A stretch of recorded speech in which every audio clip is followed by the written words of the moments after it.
Good morning guys. Today is August 6. Ito tayo ngayon sa dormitory covered court dito sa Nagkaisang Nayon at busy yung ating mga aplikante sa orientation. And syempre, kailangan nila seryosohin yan para malaman nila yung mga gagawin. Okay? At nakalady naman po yung kanilang skills after ng orientation. Ito na po. Nag-i-skills na po sila at umiikot na ongoing figure of 8. Ayan.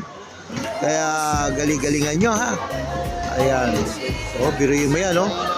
Kinakat na natin kasi iba't ibang mga biker yan. Okay, so figure of 8, nakadalawang ikot na po yan. And pupunta na sa bumpy humps. And kakat na natin dyan dahil konti lang ang video natin. Short video and ride safe everyone. Please subscribe my channel. Thank you.